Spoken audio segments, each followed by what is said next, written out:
Welcome to ThinkTech, raising public awareness about technology, energy, globalism, and diversification. As part of the ThinkTech series, this is the Arts in Hawaii, and I am the host of this show, Donna Blanchard. I'm the very proud managing director of Kumukuhua Theater, and joining me today is Ikaika Hussey of the Hawaii Independent. Remember that we broadcast live on the internet at 2 o'clock, 3 o'clock, and 4 o'clock every weekday. All of our shows are streamed on ustream.tv and Spreaker.com. If you want links to live streams of our previous broadcasts, go to thinktechhawaii.com. And if you want to join us in our downtown studio gallery for any of our shows, just write to Jay at thinktechhawaii.com. During this show, if you would like to express yourself directly to us, please give us a call at 808-780-9254. Of course, you must call while we're live. And this is the first time I'm springing that on anyone, sorry. But yes, you can call us live now. Okay, our guest, Ikaika Hussey. Thank you so very much for being here. Oh, thanks for having me. I want to know how much Jay charges for tickets here. For tickets here, $100. I'll tell you, it's probably a deal, 100. Quite a premium, and I think it changes from show to show. And this is the most expensive one. So this is absolutely. That's why the peanut gallery is a little slim right now. Let me say nice things about you. Okay.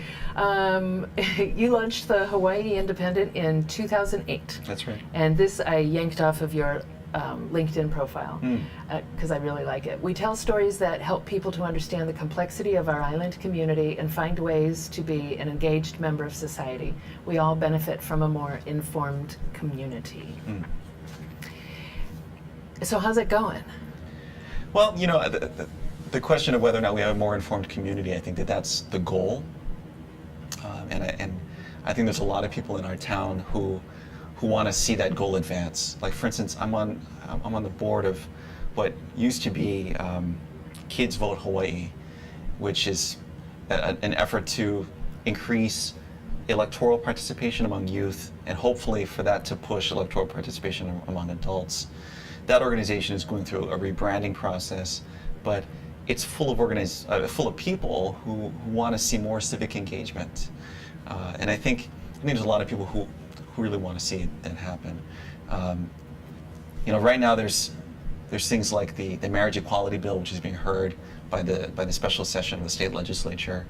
It's bringing out literally thousands of people, and what's really remarkable about this particular special session is that what we're seeing is that the community is not unitary, it's not univocal. You know, there's a lot of different opinions and sentiments and also ways of seeing the world, but it's important that everyone be in the same room together at the same time to hear the difference of opinions. And part of our I guess our role as media is to not say that there are, you know, two sides to the story. That's a little facile. That's too obvious. But to explore the complexities of those different points of view. So, for instance, in our new magazine issue, which is on iPad and iPhone primarily, and we're going to come out with an Android version of it very soon. Thank you. You're welcome. I know that's for me. And I get these tweets and Facebook messages saying, Ikaika, when are you going to have an Android version? So we're working on that right now. But we have an article, for instance, from a woman who is she's a devout Catholic, but she's a progressive Catholic, and she's writing in our November issue about why it's not okay for the religious community to be so blindly concerned with marriage and quote-unquote traditional marriage to the exclusion of considerations of the broader kind of human rights tapestry, which is, you know, a whole series of issues around inequalities, housing, those kinds of things, which the religious community should be concerned about. And so that's the kind of story that I really like, because it actually makes these seemingly black and white issues, you know, should homosexuals and transgendered people be allowed to marry, it actually makes it much more complex. It talks to the religious community, it also addresses the progressive community and says, you know, the way that you're seeing these things actually needs to be a little more complicated. And I think that's the job of media. It's to kind of run alongside the the government and try to make the public discussion a little richer. Yeah. So let's start off by how exactly you're doing that. Let's talk about your platform, the Hawaii Independent. It is a website? It's a website, it's a Facebook page, it's a Twitter stream, there's an email newsletter, and there's an iOS app. So it's a bunch of different kind of ways of getting in touch with the brand. And there's a website that's available to everyone, but there's also membership available. Right. We're trying to develop this notion of member-supported and member-driven media, very similar to what Hawaii Public Radio does, and all of the NPR affiliates. They're all member-supported media. We're trying to go a little bit farther, though, and actually engage our membership and our readership in a conversation about what we should be looking at. What are the big issues that media in Hawaii should be concerned about? Mm-hmm. And we're planning a series of conversations amongst our readers to get to that sort of prioritization of what are the major stories, what are people concerned about, where should we devote our admittedly meager investigative journalism resources, so that we're actually feeding a need and feeding an interest that's already present in the community. And how are people responding to that? Here's the stories that we should be looking at. Very well, I'd say, yeah. And we just want to keep doing more of that. Yeah. And the magazine, the app mm-hmm. that you have that's not yet available in Android, when was that launched? Well, we put out our first issue in October, so within the last month. And that issue, so I'll tell you, my goal is to create a kind of media that hasn't existed yet at least in the recent history of Hawaii. Our goal is to be kind of like the New Yorker or the Atlantic for Hawaii. So asking kind of bigger questions, and also taking a little bit of a step back from kind of the day-to-day of what's going on in our state, and asking, why is it happening? Mm-hmm. What are the undercurrents? What are the kind of longer stories that stretch out over multiple headlines, and should try to figure out what those those broader stories. And so in that first issue we had a really good essay by Gerald Kato, who was a longtime political reporter in the print newspapers, and also on television at KGMB. And he wrote an essay talking about the problems of public-private authorities like the HCDA, the PLDC, which is a failed effort, and the way in which those sorts of entities provide a very opaque process, and they tend to isolate decision makers from the public and create a nexus between government and private business, which is great for private business, but not necessarily meeting the objectives and the needs of the public broadly writ. So Gerald had an excellent piece on that. We have a kind of an entertaining illustration by Will Carone that spells it out really well. We also had an excerpt from Gary Pak's new novel, which is about the Korean-American War. We have an excerpt, the first chapter in a serialization of Solomon Enos's Polyfantastica, which is sort of, he calls it oceanic science fiction, and I think it's a pretty good descriptor. It takes Hawaiian mythology, which stretches on over thousands of years, and places that mythology into a fictionalized like oceanic world, mm-hmm. and projects it out into the future. So it's completely fantastical. It really is a really great example of original fiction. So we're serializing that over the next 40 months or so. Oh, fabulous! Yeah, and it's like 40,000 years of kind of future history.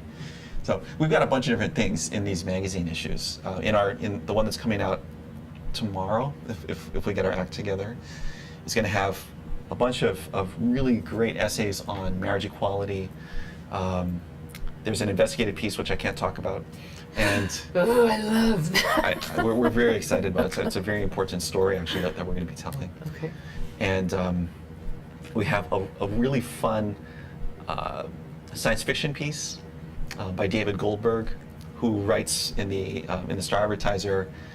He's a teacher at University of Hawaii, and it's sort of, if you think about Max Headroom, you remember Max Headroom? I do remember Max Headroom. At the intro of every Max Headroom episode, it said something like, 30 seconds into the future or a minute into the future was, and obviously it was a very kind of dystopian show. Mm-hmm. But I like this notion of a story which is just a little bit outside of reality. It's like 10 years or 20 years into the future, and telling us about what that's like. And those kinds of stories are really fascinating for me personally, because looking at Hawaii right now, you can just tell just by looking at the patterns of construction and land development and the rail system and all these things, and you can tell that in 10 years Honolulu is going to be a very different place, right? There will be a new city in Kaka'ako. There will be possibly a new city out in what they're calling Ho'opili. There will be a new rail system, hopefully completed. So it'll be a very different community. Demographics are changing. There's a new sense of, I think, worldliness, and I think that's part of what ThinkTech Hawaii is interested in. There's a new fascination with technology and startup companies. So there's a whole bunch of things that are new, and so we're writing a series of chapters that are telling what that's like in 20 years. And then we have another chapter from Polyfantastica. So, it's a mixture of feature, in-depth investigative journalism, dispatches on politics and business, and literature. That's what our magazine is comprised of. Awesome. And I love the utilization of art as a tool for Thanks. expansion. Yeah, it helps to provide a lens to see the world around us. Thank you. I love to hear that. Well, because people in my position are constantly trying to legitimize, why is this important? Is someone giving you a hard time about Yes. that? Just give me their phone and I'll call them. I'll talk to them. I would appreciate that. I think you're doing your part. I really Thanks. do. I had the benefit of a really wonderful arts-focused education as an elementary student, and as a high schooler, I went to Iolani, which is now becoming this really broad-thinking school of taking educational excellence and then figuring out how do we apply this excellence to solve the problems of the broader community. It's a really wonderful way of seeing the relationship of self to others. Anyways, I'm babbling. Go on. Yeah, I appreciate that. Oh yeah, you're gonna let me run Sure, the show I'll now? let you talk. Okay, I'll take it from here. Sorry, I do a When lot you- of these interviews myself, so I could tell. I knew I was going to be able to relax on this one.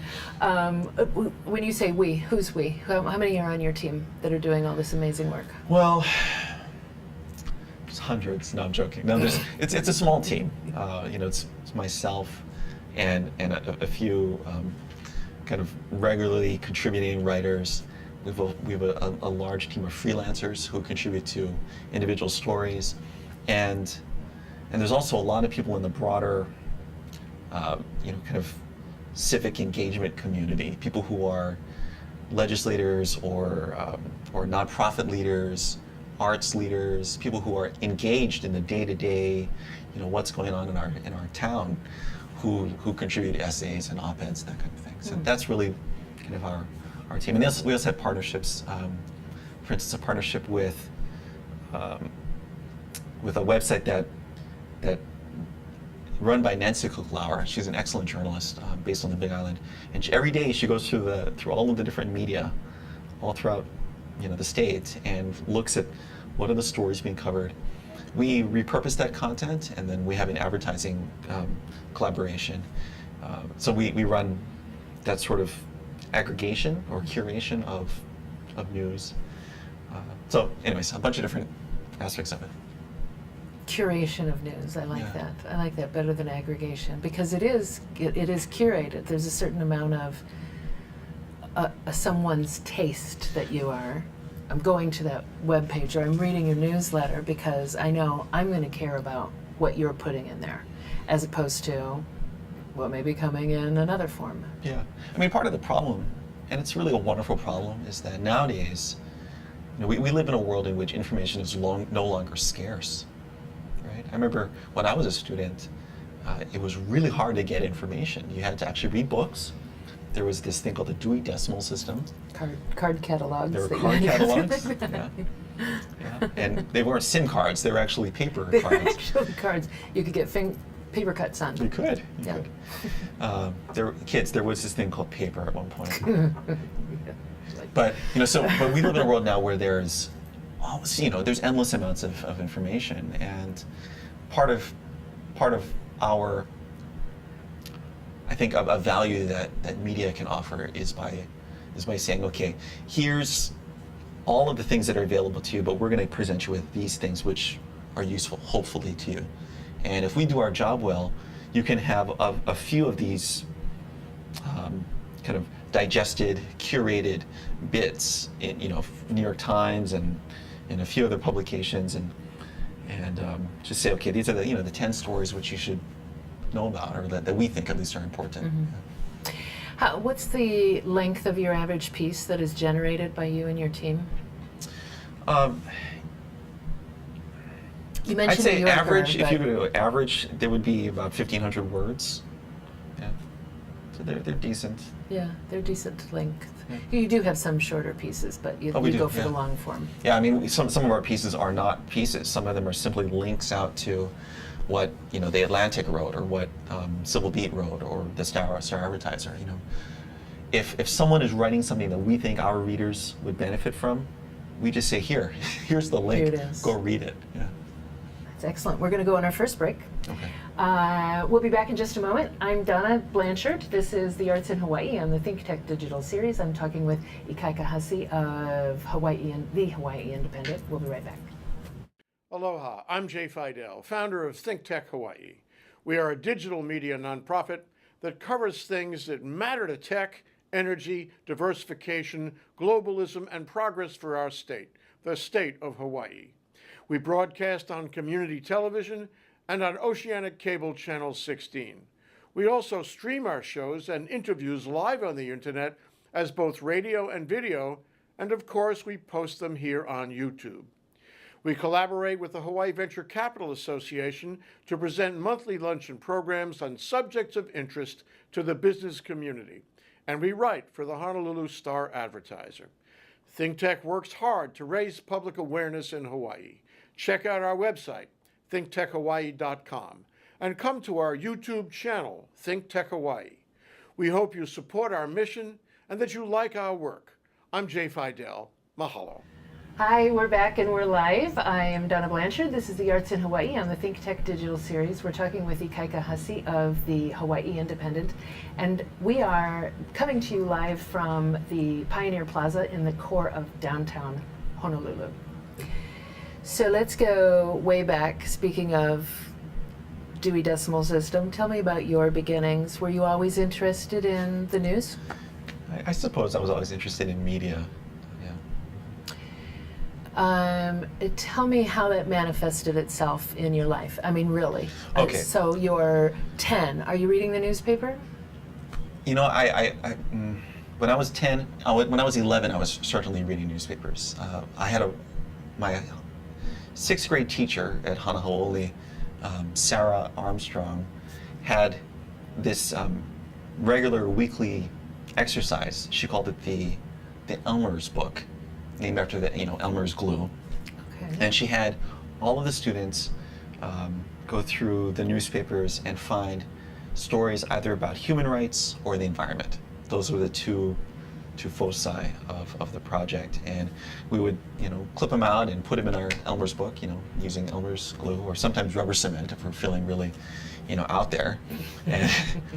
And we would we'd get in front of the class and talk about the news article that we found. And it was a great exercise. It had us becoming civically engaged, and it culminated in a project at the end of the year where we interviewed, or we did an interview on not USA Today. That's not the name. The morning show. It's one of the big morning shows. Oh. Brian Gumbel the Today and Show? the Today Show. Thank Yeah. you. The Today Show. I don't watch much television. We're on the Today Show with Paul Ehrlich, who wrote The Population Bomb, which I think is actually a very problematic book now, because it's basically saying that the problem is the third world, the expansion of population in the third world, when really the problem is us folks in the first world who consume all the world's resources.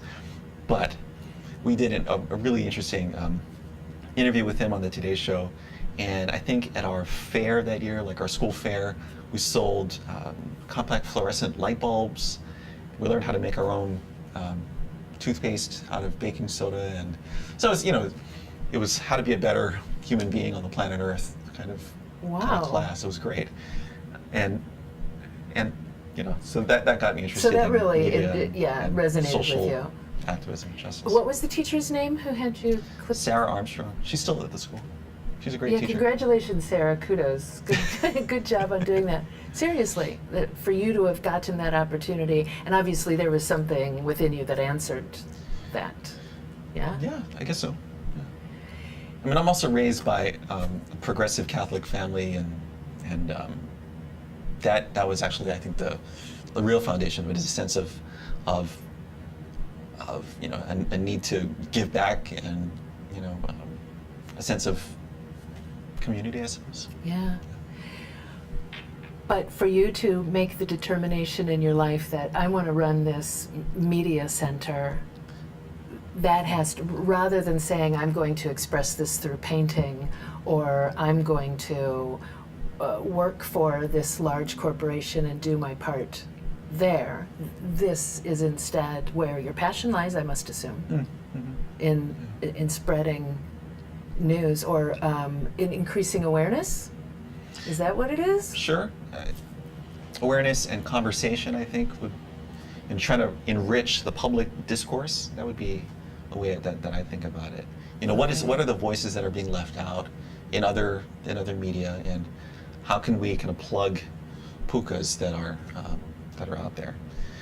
For many years, I was a source and kind of a spokesperson in some ways for parts of the Hawaiian sovereignty movement. And I found myself often in a position of educating reporters who had sometimes literally just got off an airplane and had no context for Hawaii's history, had no sense of, no facts. Like, they would see a rally or people holding signs and not understand what to do with that. What are they talking about? Why are they standing there? And so a lot of times it was my job to go and explain to the reporter, this is what's going on, this is the issue, and let's talk about it. And what I realized is this is in the days when there really were two functioning newspapers, that we sold a lot of newspapers for the Advertiser and the Star Bulletin. And for a couple of years, I was a delegate to an organization called the Native Hawaiian Convention, which is a constitutional convention to create a constitution for Hawaii. And for a couple of years, our picture was the banner on the top of all the local news pages for the HonoluluAdvertiser.com. So the reason I mention this is the decision to create an independent media voice was informed by my experience as being on the other side of the camera, on the other side of the microphone, and trying to talk and explain things to reporters made me realize that there was a lot of voices that were already being left out.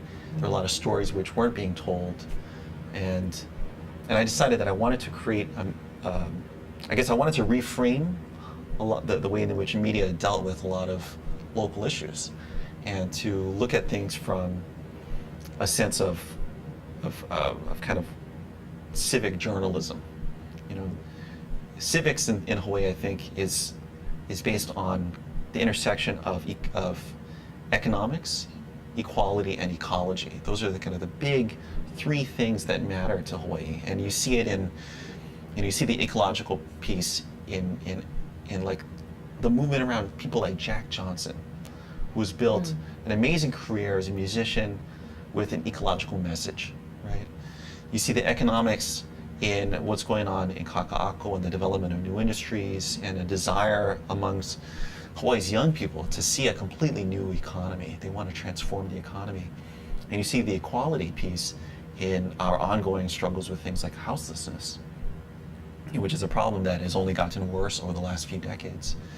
So it's the stories that we look at, as a civic journalism organization, that's how I think of the Hawaii Independent, are stories that come out of those three kind of intersecting themes. But so there's like the kind of the drive for it, but it's a business, right? We're building an audience that is an informed, often very affluent and educated audience. Our readers are.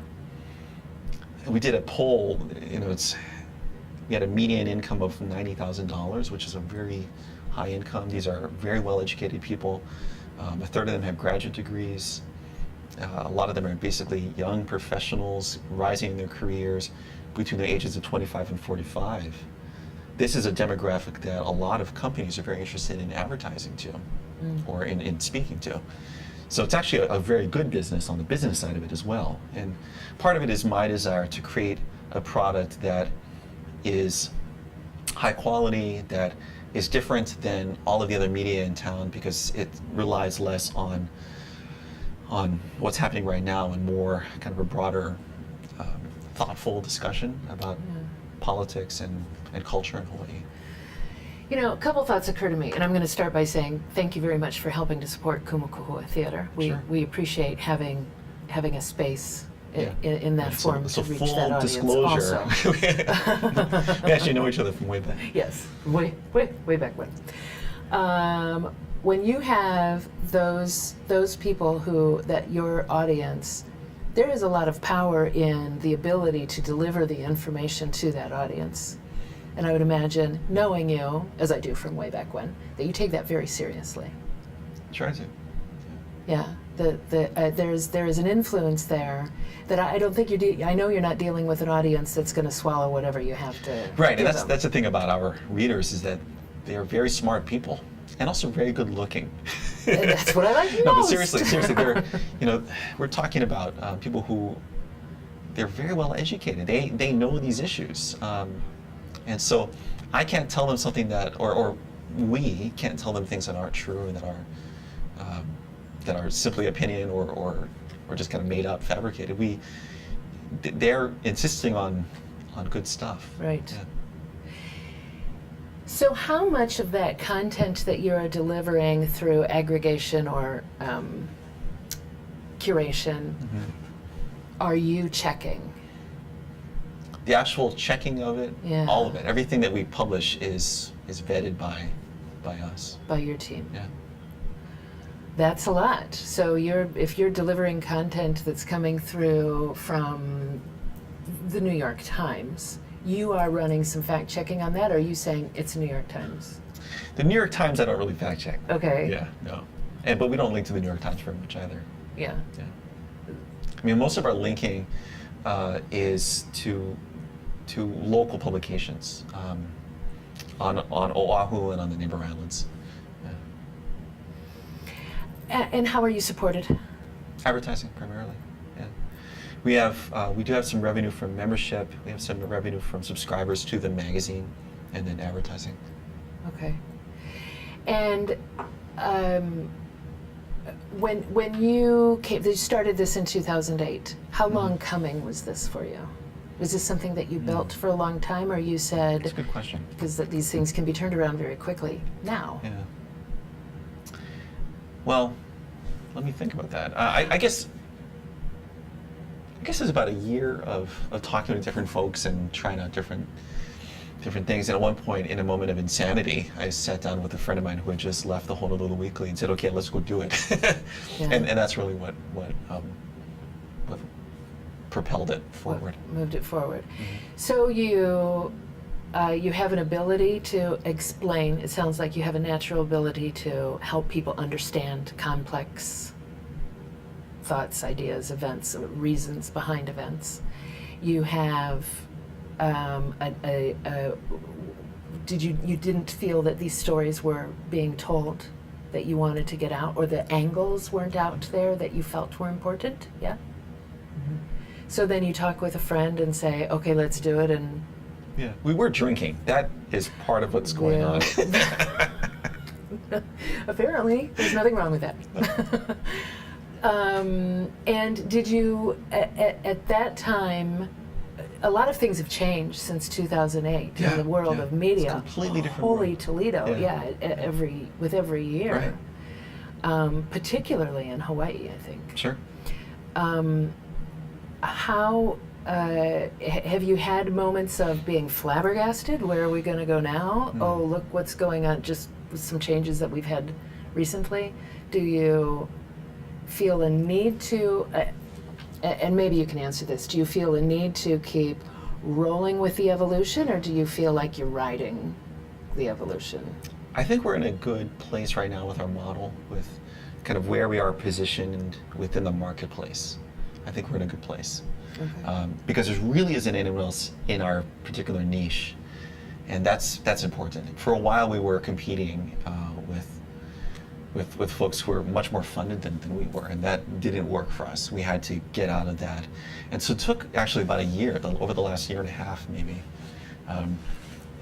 just trying to figure out, okay, how do we reposition our company so that we're not in a fight with other folks for readers and for revenue. But I think we're in a good place now. But I'll tell you, things are moving so quickly in media, and it's also moving very fast in technology.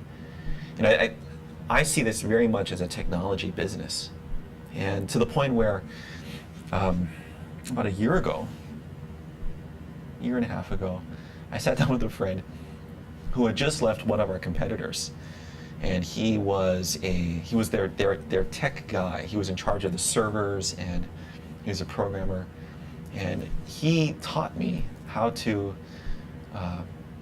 launch a cloud server, how to build the web server on top of that, how to secure it using SSH, how to load MySQL and PHP. It's basically all of the things, the software and hardware dependencies that a modern journalism business depends on, and I think that's really important. And I teach a journalism class at the University of Hawaii, and I talk to my students about what we call in the tech world the stack. It's all of the, if you look at an iPhone, there's the metal, there's the glass, there's the circuit board, and then there's all the software built inside there. There's a Unix kernel, there's the iOS and OS X on top of that.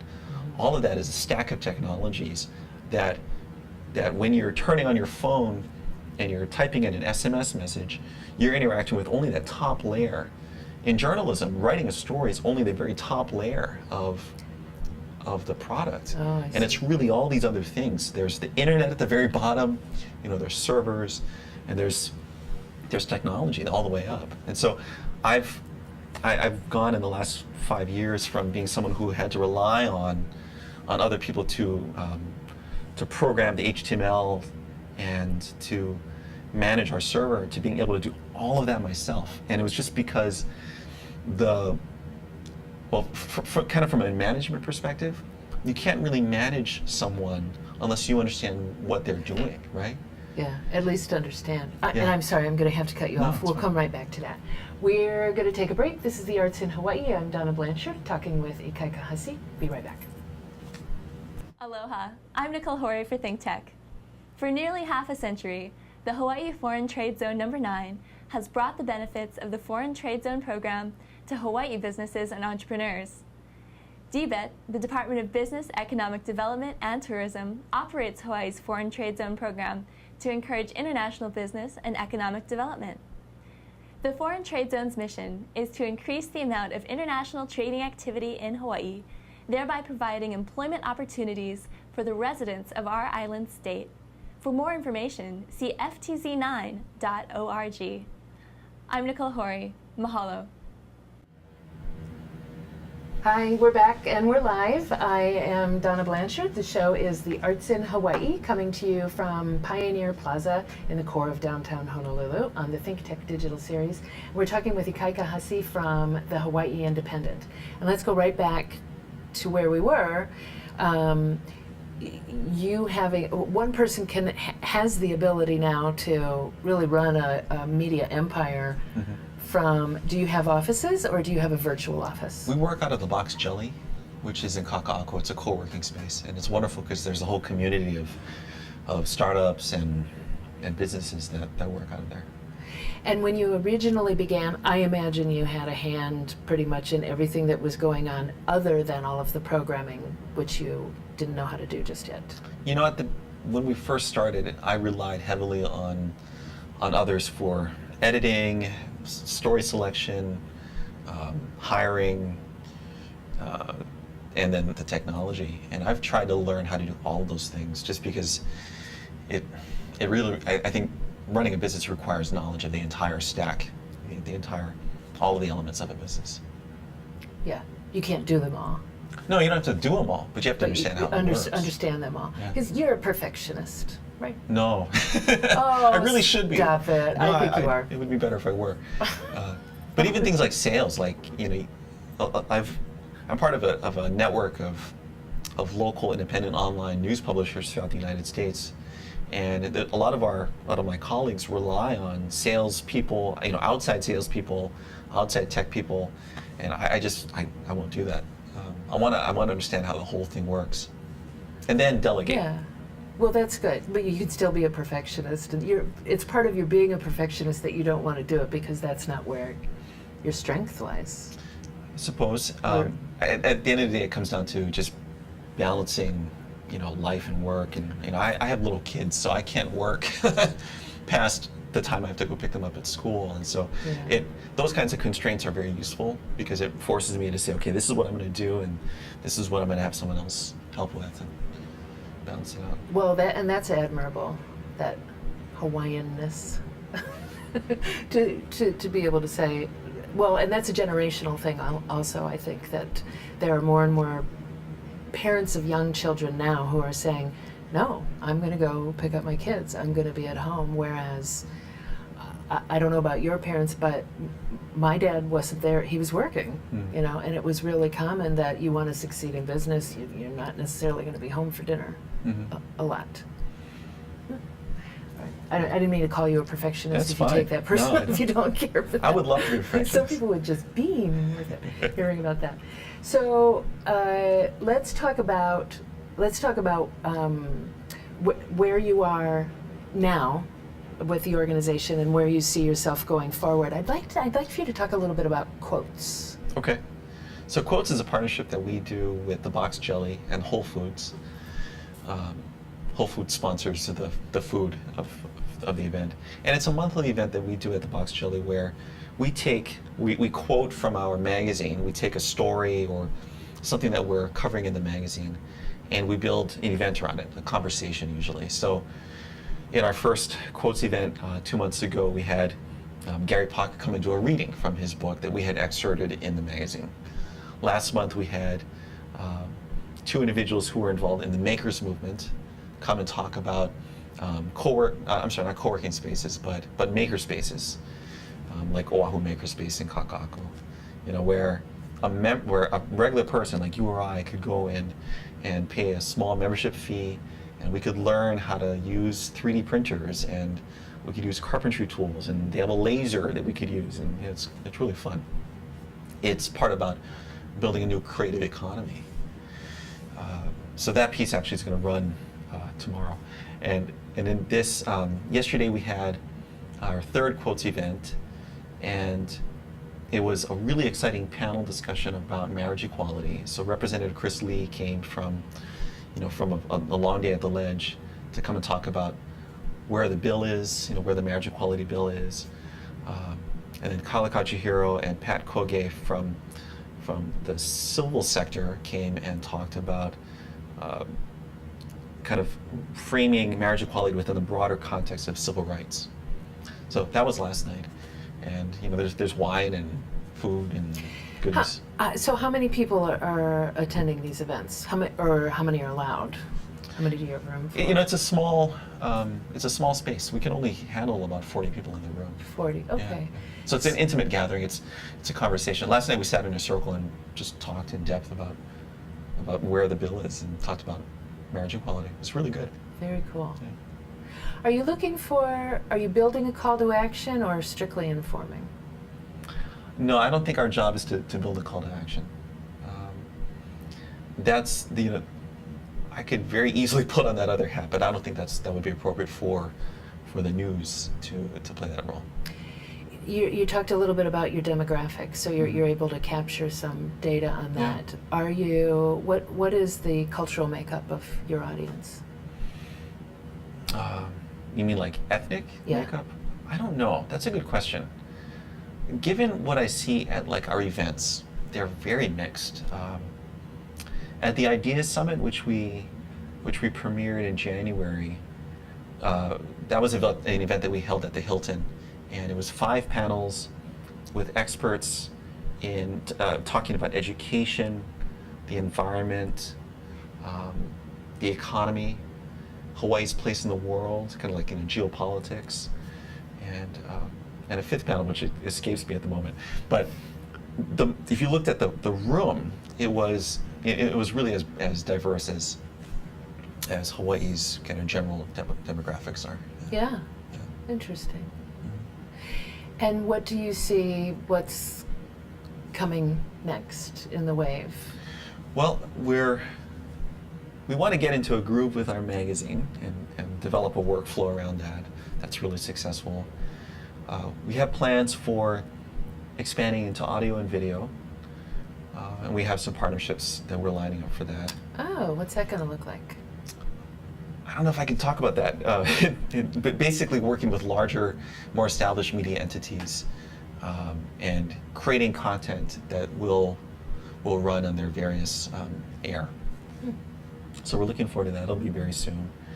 And what that will look like is taking, for instance, this investigative piece, which is a top secret right now, where we have interviews and other assorted pieces of media which kind of run alongside and help to flesh out the story that we've written for the magazine. So those other pieces of like audio interviews are going to run in with our partners. So doing more of those kinds of things to basically let more people know about the stories that we're working on. And then more events. So we're planning the next Ideas Summit. It's going to be at Iolani School in January, Saturday in the Martin Luther King weekend. And more events that bring together civic leaders and the broader community for conversations. So we're planning on working more with elected officials, leaders from the nonprofit community, such as yourself, business leaders, and yeah, that's basically it. Fabulous. And how does your day shake out generally? I take the kids to school Okay. and go to the gym usually, and eventually go to the office. All right. Now we got to wrap up That's here. true. But how much of your time is actually spent out in the field? It depends. I did a bunch of field interviews this last week, which I hope I won't have to do next month. Yeah. But I don't know, 50%, 40% maybe, Okay. doing journalism, and then 40% doing the business side of the business, and then 20% making dinner. And Fabulous. Yeah, I really enjoy your writing as well. You have you. a very succinct yet thoughtful style that I appreciate. Thanks, Donna. I appreciate that. I appreciate it as an artist and as a person who is still relatively new to this island, and I really want to learn. Thank you. You have that to offer. The people that I outsourced to in India are doing a great job, apparently. Indeed. Thank you so much for being here. Thank you. I really appreciate it. And now I have to read these things. I'm Donna Blanchard, the very proud managing director of Kumukuhua Theater. This is the Arts in Hawaii on the ThinkTech digital series. And we've been talking with Ikaika Hussey of the Hawaii Independent. Thank you very much to all of you and you for being here. And thank you to our production manager, Ian Davidson, our communication director, Chrissy Guffigan, and to Jay Fidel, who somehow manages to put it all together. To check out our previous broadcasts on YouTube, go to thinktechhawaii.com, and please like us on Facebook.